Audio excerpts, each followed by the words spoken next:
Bismillahirrahmanirrahim. Assalamualaikum warahmatullahi wabarakatuh. Alhamdulillahi rabbil alamin. Wabihi nasta'inu ala umuri dunya wad din. Assalatu wassalamu ala ashrafil anbiya'i wal mursalin, nabiyyina wa maulana wa syafi'ina Muhammadin sallallahu alaihi wasallam wa ala alihi wa ashabihi wa man ittaba'ahu wa man sara ala nahjihi ila yaumil qiyam. Ashhadu an la ilaha illallah wa ashhadu anna Muhammadan abduhu wa rasuluh alladzi la nabiyya wa la rasula ba'dah.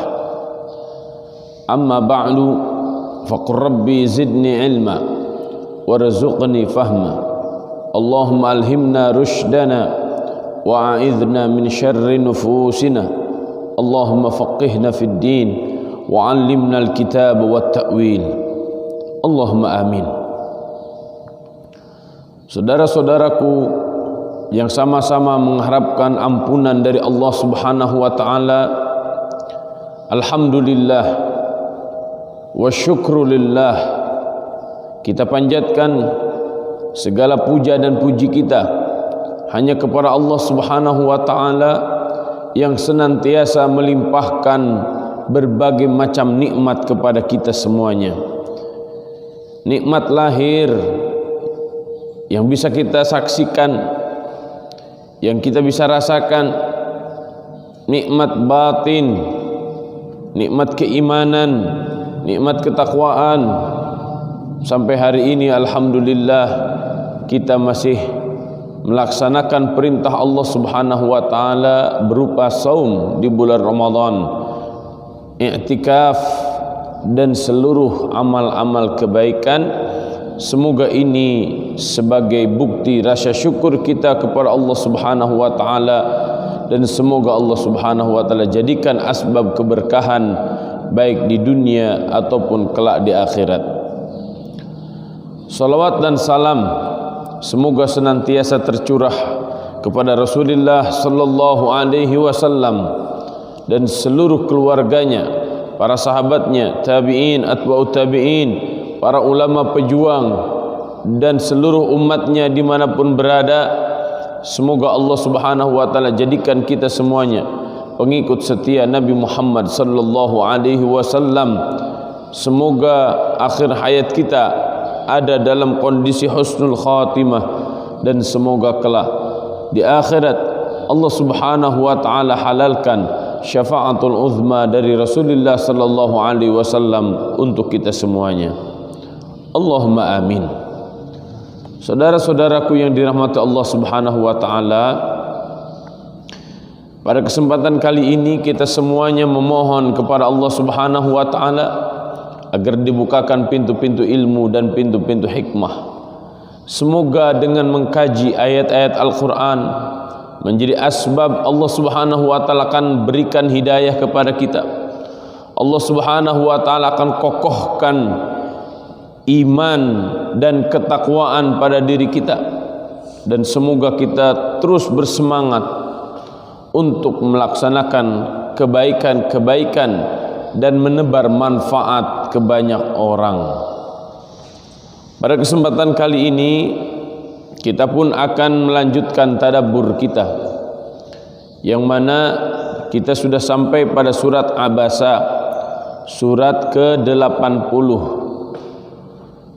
ayat pertama sampai ayat 23. Alhamdulillah, pada sesi pertama kita sudah bahas di mana surat Abasa ini Allah Subhanahu wa taala turunkan sebelum Nabi sallallahu alaihi wasallam dan para sahabat radhiyallahu anhum hijrah dari Makkah ke Madinah, atau digolongkan menjadi surat-surat Makkiyah, dan dibagi menjadi 4 pembahasan. Yang sudah kita bahas adalah 2 pembahasan, yaitu teguran Allah Subhanahu wa taala dengan cara yang sangat lembut kepada Nabi Muhammad sallallahu alaihi wasallam ketika beliau sedang sangat sibuk berdakwah, mendakwahi para pemuka-pemuka Quraisy pada waktu itu. Datang seorang tunanetra, Abdullah bin Ummi Maktum, dalam kondisi keimanan dan kerinduan terhadap Islam jauh berbeda dengan orang-orang Quraisy. Pemuka-pemuka Quraisy walaupun sedang berkumpul bersama Rasul sallallahu alaihi wasallam, walaupun mereka sedang didakwahi oleh Nabi sallallahu alaihi wasallam, tapi secara hati, secara jiwa mereka tidak cinta kepada Islam. Beda dengan Abdullah bin Ummi Maktum radhiyallahu anhu. Memang secara status sosial beliau enggak kaya-kaya amat, termasuk orang miskin lah, orang biasa. Secara fisik beda dengan orang awas, beliau tunanetra. Beliau enggak melihat. Mata zahirnya memang tidak melihat, tapi mata batin beliau hidup, mata batin beliau melihat.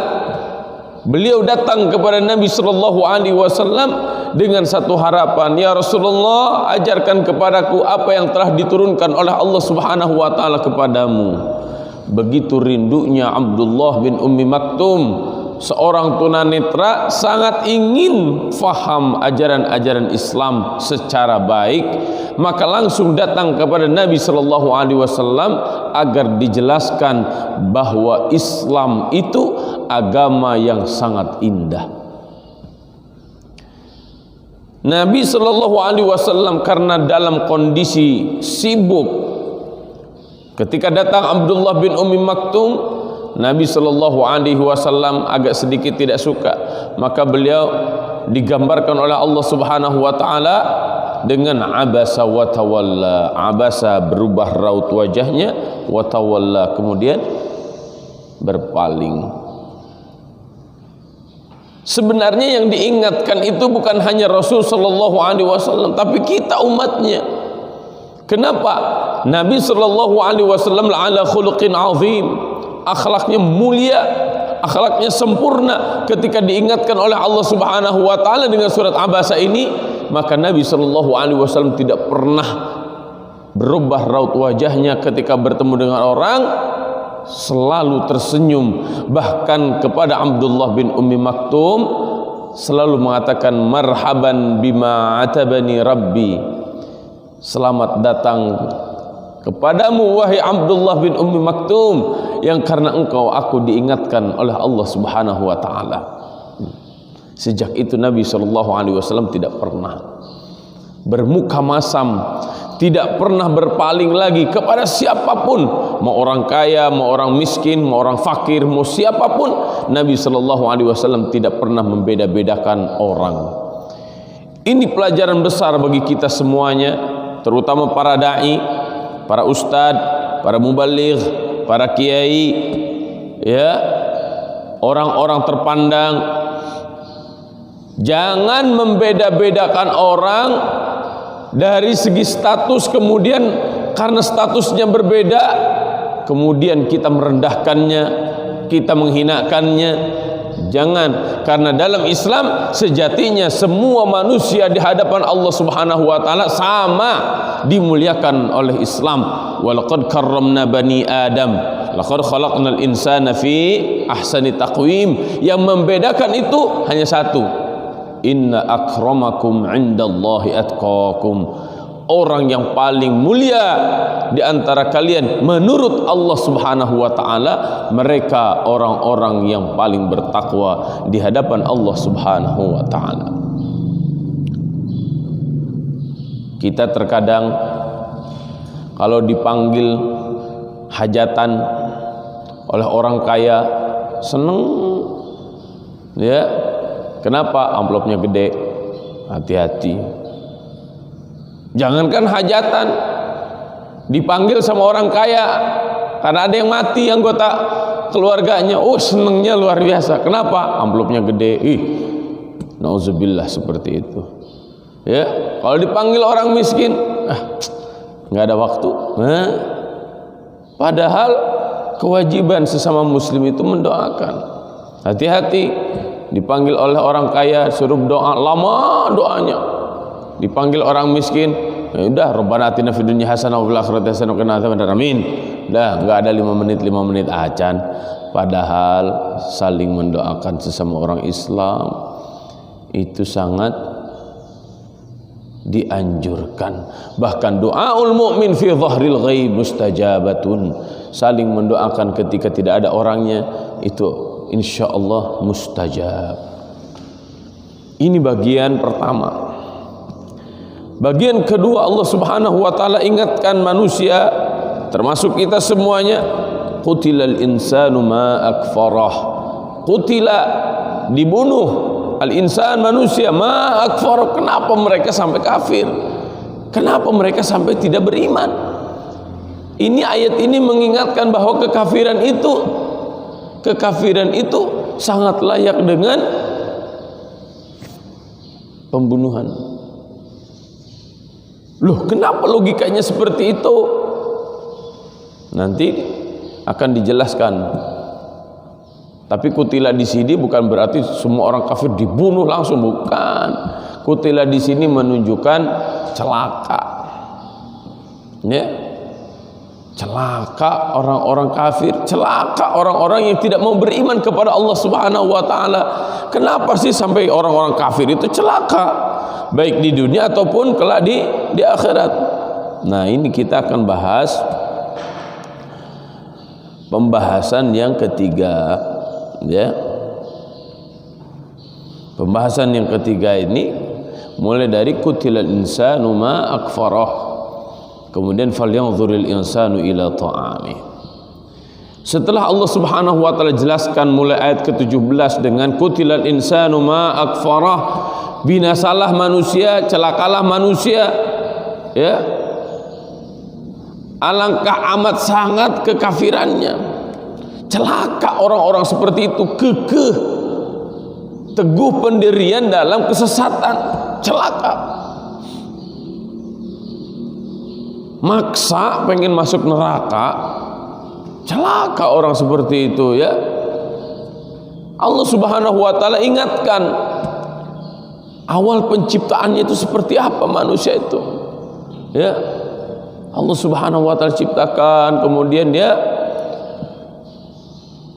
ditentukan segala macamnya oleh Allah Subhanahu wa taala, usianya bahkan berapa tahun, rezekinya seperti apa, kesenangannya seperti apa, kesedihannya seperti apa, ya. Terus dia dilahirkan, ya, kemudian dia mati, kemudian dia dikuburkan. Setelah dikuburkan nanti dia akan dibangkitkan, kemudian akan dikumpulkan oleh Allah Subhanahu wa taala, akan dihisab. Semua manusia akan dimintakan pertanggungjawabannya atas segala apa yang pernah dilakukan oleh setiap manusia termasuk kita. Nah, setelah itu Allah Subhanahu wa taala ingatkan kepada kita semuanya tentang makanan, tentang rizki yang Allah Subhanahu wa taala berikan. Gampangannya seperti ini kurang lebih.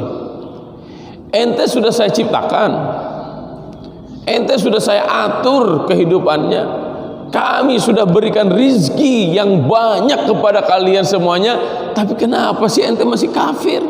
Gak mau beribadah, gak mau beriman kepada Allah Subhanahu wa taala, gitu. Ya, kalau simpelnya seperti itu. Nah, kita coba akan bedah dulu rizki yang Allah Subhanahu wa taala berikan itu seperti apa. Falyanzuril insanu ila ta'amih.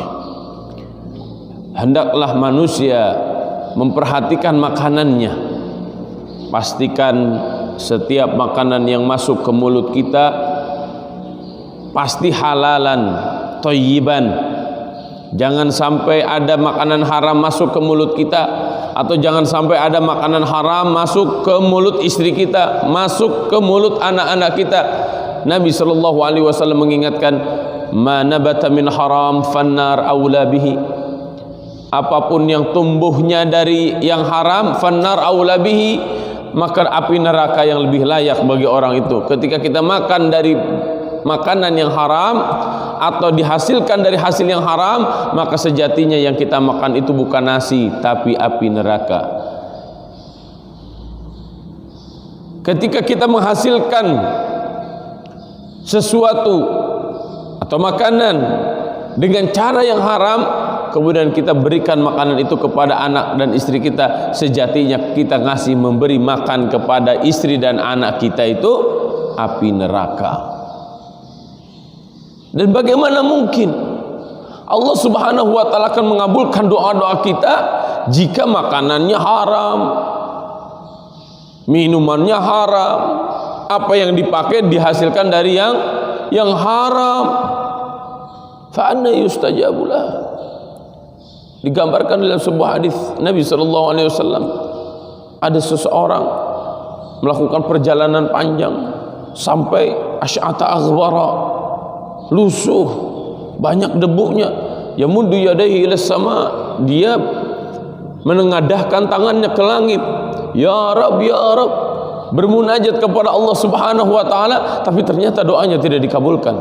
Bukankah perjalanan jauh itu di antara waktu yang mustajab? Ya, perjalanan jauh itu di antara waktu yang mustajab, pasti akan dikabulkan doanya. Tapi kenapa orang ini tidak dikabulkan doanya? Ternyata bagaimana mungkin dikabulkan? Makanannya haram, minumannya haram, bajunya dihasilkan dari yang haram. Kang, itu banyak orang-orang kafir makin hari makin banyak hartanya. Ya kalau mau seperti itu silahkan. Ya, banyak harta tetapi semakin ditambah hartanya semakin ditambah siksanya kelak di akhirat. Mau? Kalau saya nggak mau kayak begitu. Saya pengennya semakin ditambah harta oleh Allah Subhanahu wa taala, semakin ditambah pula kasih sayang dari Allah Subhanahu wa taala. Maka sukses dan berkah itu harus kita perhatikan, karena sejatinya makan, minum, bisnis itu bukan hanya sebatas untung dan rugi, akan tetapi surga dan neraka. Rangkaian ayat 24 sampai 32 menjelaskan kepada kita semuanya bahwa Allah Subhanahu wa taala telah memberikan fasilitas kepada manusia agar mereka bisa hidup di dunia ini dengan berbagai macam makanan. Ini makanan banyak, ya. Walaupun anak-anak zaman sekarang makanannya itu paling apa sih? Dadar telur, ceplok telur, ya. Terus apalagi chicken, gitu doang. Padahal makanan itu sangat banyak, ya. Anna sababnal ma'a sabba. Perhatikan air hujan. Nah, di sini kita didorong untuk berpikir, menggunakan akal kita, bagaimana agar air hujan itu mencukupi kebutuhan pengairan, ya. Maka teknologi manusia menemukan biopori, teknologi manusia menemukan sumur tada hujan, ya. Teknologi manusia menemukan waduk, ya. Teknologi manusia menemukan irigasi. Agar apa? Air hujan yang Allah Subhanahu wa taala turunkan itu ditampung oleh waduk, dialirkan oleh irigasi, ya. Bikin biopori, bikin sumur-sumur resapan atau sumur tada hujan. Agar apa? Tanah menjadi subur. Lihat, setelah Allah Subhanahu wa taala turunkan hujan, thumma syaqqaqnal arda syaqqa, kemudian kami belah bumi dengan sebaik-baiknya. Dibelah bumi sebaik-baiknya maksudnya Allah Subhanahu wa taala jadikan di tanah tersebut tumbuh-tumbuhan. Syaqqaqnal arda bi khurujin nabat minha syaqqan badi'an. Allah Subhanahu wa taala keluarkan dari bumi, dari tanah tersebut an-nabat, tumbuh-tumbuhan yang berbagai macam. Kadang kita nggak ngerti, ada satu lapangan kosong, tiba-tiba tumbuh pohon ini, tiba-tiba pohon itu, segala macam banyak. Siapa yang menanam itu? Ya, kok tiba-tiba ada tumbuhan-tumbuhan yang berbagai macam itu? Allah yang telah memberikan rizki berupa biji-bijian, ya, sehingga itu semuanya tumbuh dari bumi dengan subur. Fa'ambatna fiha habba, lalu kami tumbuhkan biji-bijian di bumi itu. Fa'akhrajna bidzalikal ma' anwa'al hubub wan nabatat. Allah Subhanahu wa taala jadikan dari air hujan yang turun ke bumi itu al-hubub, biji-bijian, wan nabatat, dan berbagai macam tumbuhan. Habban yaqtatun nas bihi wa yudakhirunahu 'inaban shahiyan ladzidan wa sayrul buqul mimma ya'kulu rutban. Nah, lihat, Allah Subhanahu wa taala Maha Kuasa. Hujan, Allah Subhanahu wa taala tebarkan biji-bijian di atas bumi ini. Ini kasih sayang dari Allah Subhanahu wa taala. Berapa varietas? Wallahu a'lam. Nah, ini dari sini, ya, dari ayat ini saya mengambil hikmahnya adalah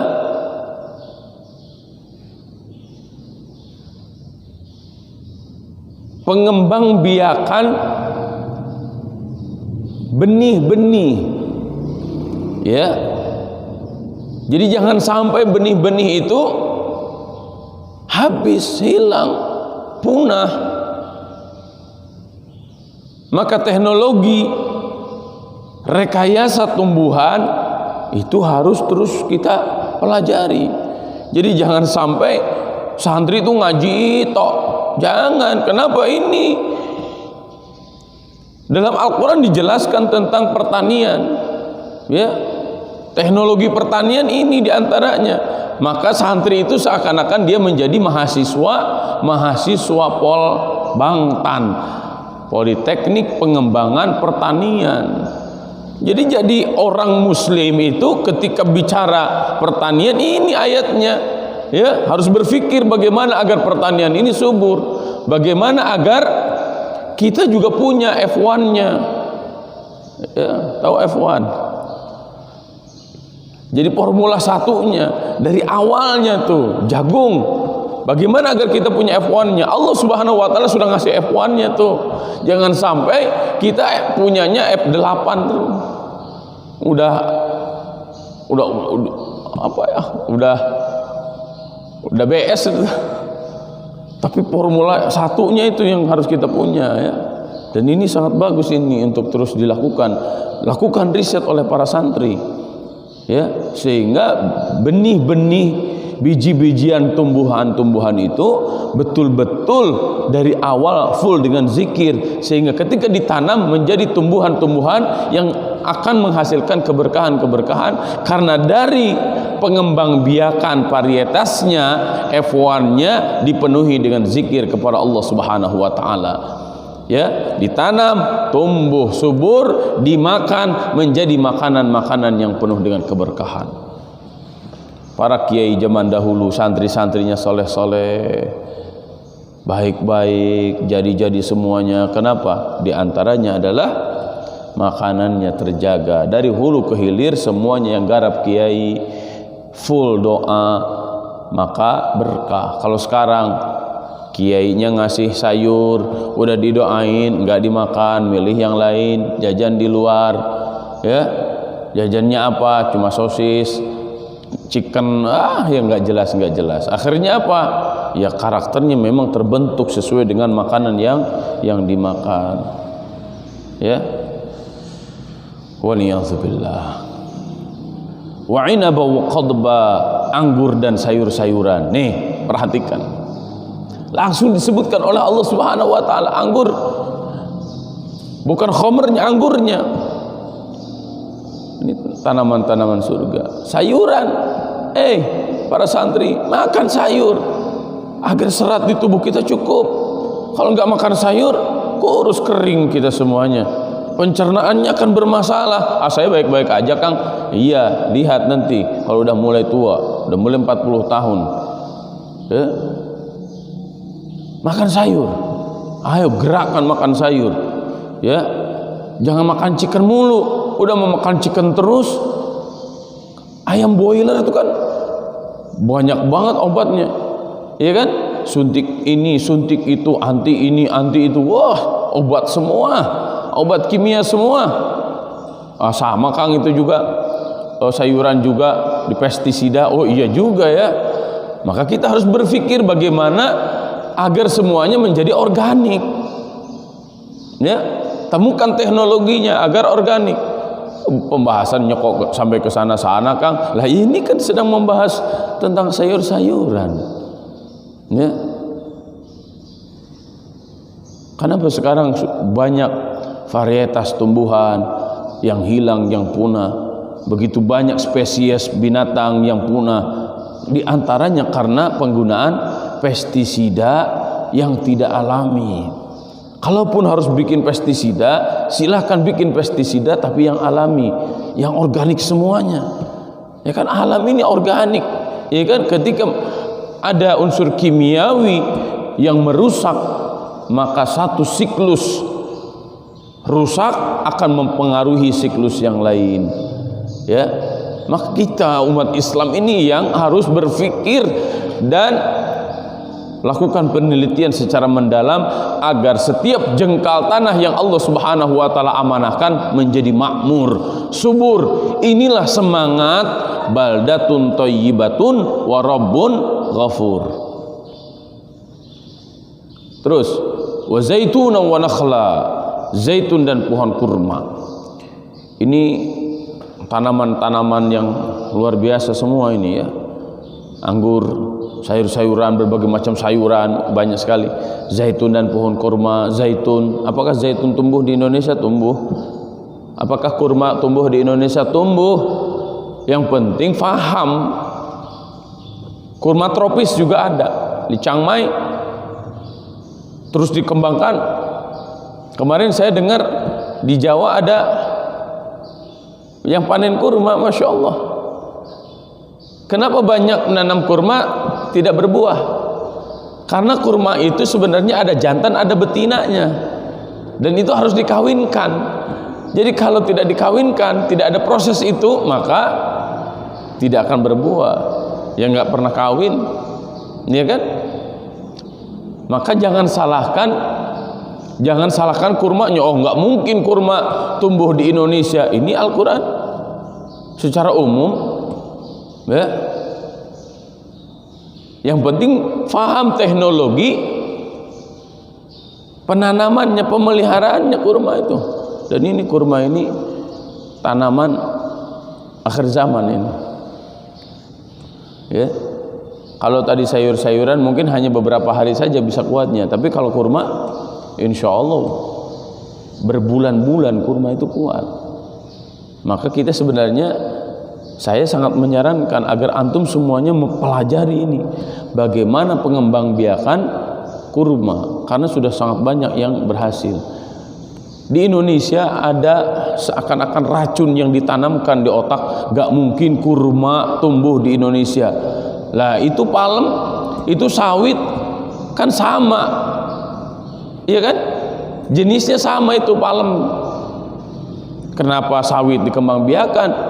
Kenapa kurma tidak? Ini politik. Yang menumbuhkan itu Allah Subhanahu wa taala. Kita sebagai manusia paham enggak teknologinya? Jangan sampai enggak ngerti teknologi penanamannya, enggak ngerti teknologi perawatannya, dan enggak ngerti teknologi pengembangbiakannya, kemudian kita langsung keluarkan fatwa kurma tidak akan tumbuh di Indonesia. Ya, jangan ngomong begitu kalau enggak ngerti. Buktinya sudah banyak yang berhasil, ya. Ya minimal silahkan main ke Jonggol Farm, banyak pohon-pohon kurma di situ. Wahada'iqa ghulba, kebun-kebun yang lebat ini yang subur. Di antara kebun-kebun yang subur itu, saya bandingkan antara satu kebun dengan kebun yang lain. Di mana ada kebun digembala kambing di situ, maka kebunnya subur-subur. Ya, tapi ketika kebun itu tidak digembala, di dalam kebun itu kambing, ternyata enggak subur. Saya pernah silaturahim ke Jonggol Farm. Saya tanya ke Pak Iqbal, Pak, kenapa ya kebun yang itu kok kering, tapi kebun yang ini hijau, ada rumputnya? Dia senyumnya. Inilah keajaibannya menggembala. Nabi SAW sudah menggembala sejak kecil sebagai isyarat bagaimana menumbuh kembangkan sebuah daerah agar semakin subur. Pak, berapa lama mengobservasi seperti ini? 10 tahun kata beliau. Luar biasa. Ya. Saya sangat ingin menggembala kambing. Ya, sekarang menggembala kambing itu dianggapnya hina. Ya hina kalau tidak punya ilmunya. Apalagi kalau kambingnya sampai makanin padi orang, ya haram itu. Ya, kita harus punya teknologinya. Kita harus kembangkan bagaimana agar pertanian dan peternakan itu menjadi subur, menjadi maju dan berkah. Ya, insyaallah kita akan kembangkan. Kemudian wafaqihatu wa abba, dan buah-buahan serta rumput-rumput. Nah, ini nih. Mata'al lakum wa li an'amikum. Semuanya itu untuk kesenangan kalian dan binatang-binatang ternakmu. Ya, ada rumput abba, rumput yang luar biasa. Saya baru mengerti yang namanya odot itu. Ya, ditanam odot di mana-mana. Untuk apa? Untuk kambing. Jadi nggak usah capek ngarit gitu kemana-mana, ngarit nggak usah, tanam aja odot di mana-mana. Masya Allah. Mata'al lakum wa li an'amikum. Ini adalah rizki dari Allah Subhanahu wa taala yang diberikan kepada kita agar kita hidup. Ya, makanan sayur sehat. Makanan ternak sehat. Yang penting kita faham kadarnya. Ini harus menjadi ahli gizi juga. Masya Allah, santri ahli pertanian, ahli peternakan, ahli gizi juga. Itu yang namanya halalan thayyiban. Belajar, ayo kita belajar. Jadi jangan sampai di otak kita, oh kan saya bukan ahli gizi, oh kan saya bukan ahli peternakan, oh saya kan bukan ahli pertanian, kan saya cuma santri yang ngapalin Quran dong. Justru Anda para penghafal Quran harus menjadi orang-orang terdepan dalam pengembangan ini semuanya. Ya, insya Allah. Ini gambaran nikmat dari Allah Subhanahu wa taala yang sangat melimpah kepada kita semuanya. Pertanyaan selanjutnya, apakah dengan nikmat itu kita akan mensyukurinya atau justru kita kufur terhadap nikmat? Apakah dengan rizki itu kita akan jadikan rizki itu untuk mendekatkan diri kepada Allah Subhanahu wa taala, atau justru kita diperbudak dunia?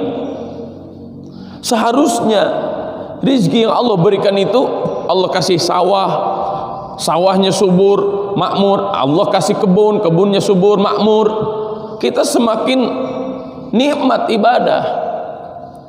Dikasih peternakan, peternakannya subur, makmur. Kita harusnya semakin nyaman ibadah, semakin khusyuk ibadah. Tapi lihat, banyak juga orang yang sebaliknya. Allah kasih sawah, hari sholat di sawah dengan nyangkul dari pagi sampai sore kuat, suruh sholat 5 menit 10 menit nggak kuat. Akhirnya apa? Bukan menjadi hamba Allah, tapi dia menjadi hamba sawah. Ya, bukan menjadi hamba Allah, tapi dia menjadi hamba bebek. Waliyadzubillah, jadi hamba bebek, jadi hamba kambing. Jadi pelayan kambing, jadi pelayan bebek. Bebek mau ngapain dibikinin, bebek ini dilayanin semuanya. Ari Allah ini nyiptakan ente dilayani.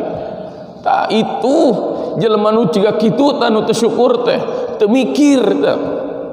Urang teh diciptakeun teh keur ibadah ka Allah, lain ibadah ka kambing, lain ibadah ka sapi, lain ibadah ka bebek, lain ibadah ka sawah. Tapi orang kudu ngajadikeun ta eta sawah, ta eta kambing, ta eta bebek rizki ti Allah, ngarah orang tenang ibadah ke Allah Subhanahu wa taala. Tong dibulak-balik prinsip hidup teh.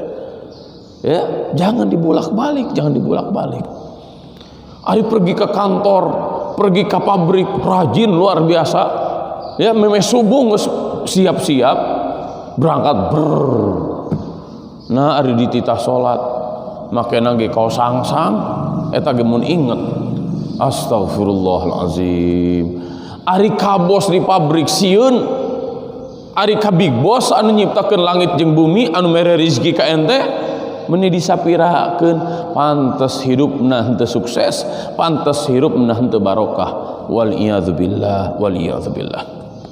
Coba kita perhatikan bagian terakhir dari mulai ayat ke-33 khatamati suratul karimah bi bayani ahwalil qiyamah wa firaril insan min ahbabihi min shiddatil hauli wal faza'. Akhir surat Abasa ini penjelasan tentang kondisi hari kiamat yang mana manusia satu dengan yang lainnya saling menjauh, yang tadinya saling sayang menyayangi, yang tadinya saling cinta mencintai, ketika hari kiamat semuanya saling menjauh. Kenapa? Karena cintanya bukan karena Allah, cintanya tidak diikat dengan agama Allah, cintanya hanya sebatas cinta monyet. Orang-orang barat mengatakan nyaah dulang, nyaah nangan ukur karena beteungna hungkul. Nu penting mah bucitrek we, nu penting mah wareg, nu penting mah kenyang, yang penting kenyang. Bukan itu kasih sayang tuh. Kasih sayang yang utama itu harusnya adalah kasih sayang keimanan. Ini anak saya sudah sholat subuh belum? Anak saya sudah sholat zuhur belum? Anak saya sudah sholat asar belum? Anak saya sudah sholat maghrib belum? Anak saya sudah sholat isya belum? Anak saya hari ini saum tidak? Anak saya hari ini sudah baca Quran belum? Anak saya hari ini kemana ya? Kok nggak kelihatan di masjid? Itu kasih sayang sebenarnya. Maka wajar jika datang yaumul qiyamah, fa idza ja'atis sakhah yauma yafirrul mar'u min akhihi wa ummihi wa abihi wa sahibatihi wa bani. Suaminya lari dari istrinya karena takut dimintakan pertanggungjawaban oleh istrinya. Orang tuanya, bapaknya, ibunya lari menjauhi anaknya. Kenapa? Karena takut dimintakan pertanggungjawaban oleh anaknya. Kakaknya lari dari adiknya. Kenapa? Karena takut dimintakan pertanggungjawaban di hadapan Allah Subhanahu wa taala. Likulli imri'in minhum yauma idzin sya'nu yughni. Semua manusia fokus dengan dirinya masing-masing. Likulli insanin minhum fi dzalikal yaumil 'asib sya'nun yashghuluhu min sya'ni ghairihi fa innahu la yufakkiru fi siwa nafsihi. Tidak ada yang dipikirkan oleh dirinya kecuali hanya dirinya. Aduh, gimana ini mempertanggungjawabkan diri saya? Bagaimana ini mempertanggungjawabkan apa yang sudah saya lakukan selama di dunia? Ternyata saya ini banyak amal-amal yang buruk, terlalu banyak maksiat kepada Allah Subhanahu wa taala, sehingga dia tidak lagi kepikiran yang lain, dalam kondisi sangat takut dengan hisab. Masya Allah. Hatta innal anbiya salawatullahi alaihim la yaqul al-wahid minhum yawma idzin nafsi nafsi. Sampai para nabi mengatakan nafsi nafsi, bagaimana nasib diri saya. Ini para nabi ini. Ya. Apalagi kita. Semua para nabi saja akan mempertanggungjawabkan amal-amal yang mereka lakukan. Apalagi kita manusia biasa. Nabi itu manusia yang agung, ya. Para wali juga sama. Kita soleh juga belum, apalagi jadi wali. Wali murid iya, bapak-bapak mungkin wali iya, wali nikah doang. Kolot kapoe, kolot kumaneh, sama kita semuanya akan mempertanggungjawabkan nafsi nafsi. Bagaimana di nasib saya? Bagaimana nasib saya? Walamma bayyana ta'ala halal qiyamah wa ahwaliha bayyana ba'daha halal nas wa inqisamihim fi dhalikal yawm ila su'ada wa ashqiya. Setelah Allah Subhanahu wa taala jelaskan kondisi hari kiamat, maka Allah Subhanahu wa taala jelaskan dua bagian manusia, dua kelompok manusia. Siapa mereka? Yang pertama, wujuhu yawma idzin musfirah dhahikatum mustabsyirah. Banyak muka pada hari itu berseri-seri, tertawa dan gembira ria. Hey, ya, yes. Senang. Kenapa? Ini yang sudah dijanjikan oleh Allah Subhanahu wa taala. Ini yang dulu kita harapkan. Wujuhu yawma idzin musfirah, dhahikatun mustabshirah.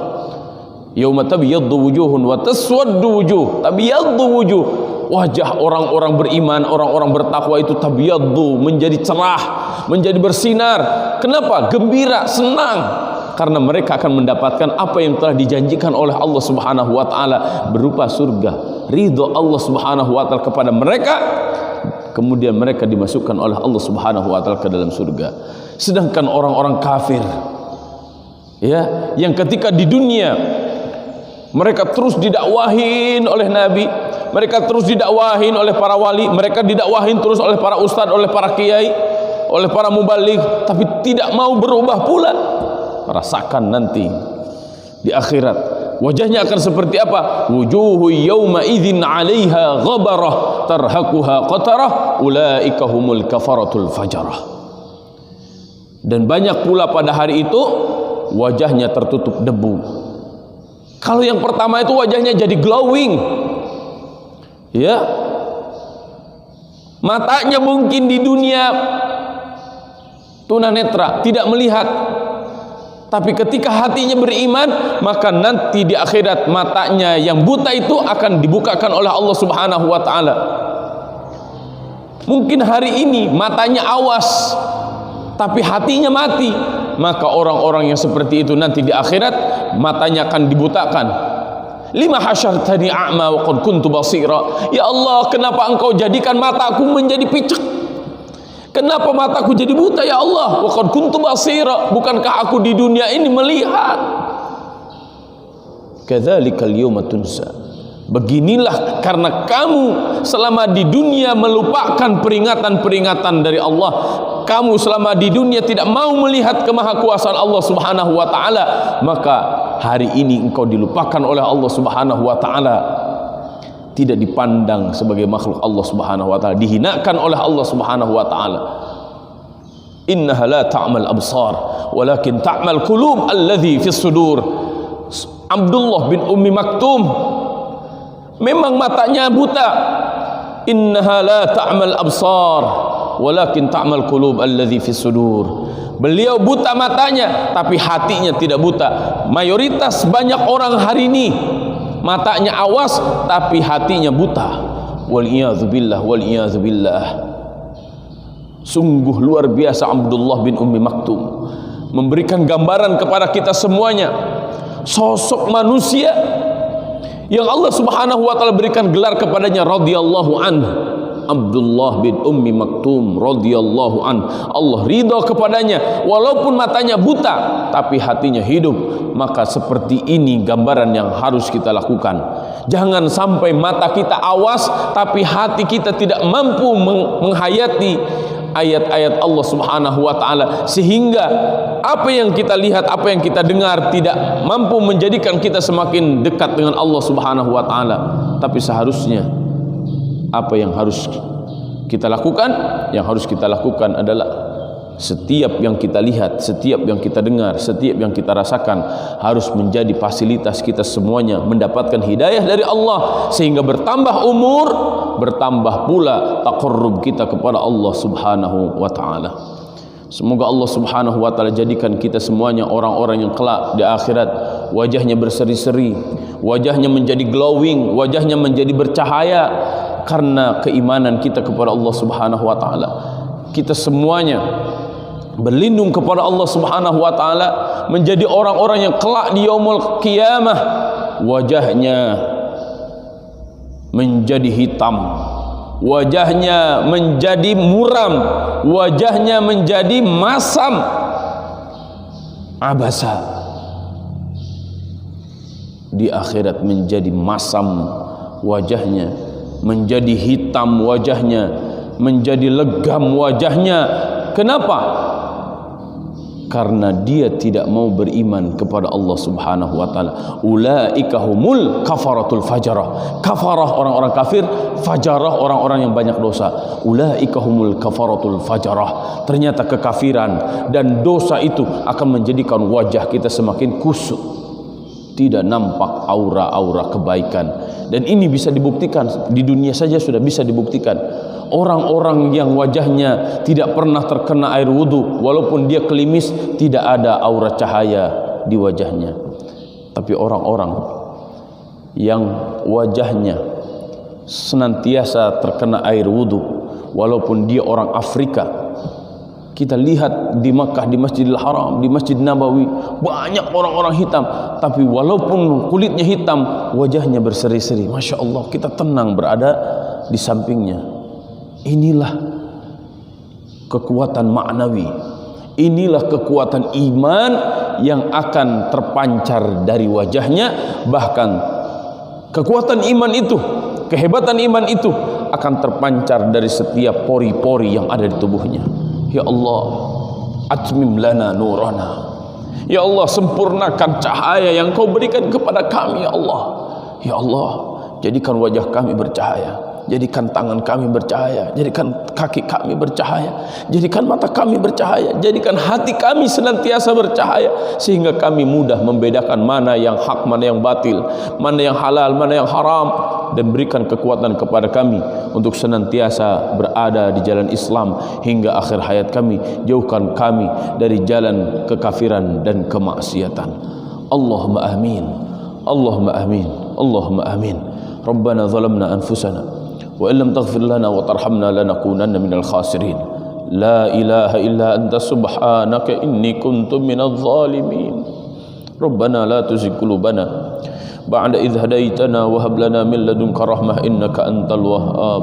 Rabbana hab lana min azwajina wa dhurriyyatina qurrata a'yun waj'alna lil muttaqina imama. Rabbi ij'alni muqimas shalah wa min dhurriyyati. Rabbana wa taqabbal du'a. Allahumma arinal haqqa haqqan warzuqna ittiba'ah wa arinal batila batila warzuqna ijtinabah. Rabbana atina fid dunya hasanah wa fil akhirati hasanatan wa qina adzaban nar. Subhana rabbika rabbil izzati amma yasifun wa salamun alal mursalin walhamdulillahi rabbil alamin. Wallahu a'lam bissawab. Wallahu al-muwaffiq ila aqwamit thariq. Wallahu ya'khudhu bi aydina ila ma fihi khairun lil islam wal muslimin. Nasrun minallah wa fathun qarib. Subhanakallahumma wa bihamdika nashhadu an la ilaha illa anta nastaghfiruka wa natubu ilaik. Wassalamu alaikum warahmatullahi wabarakatuh.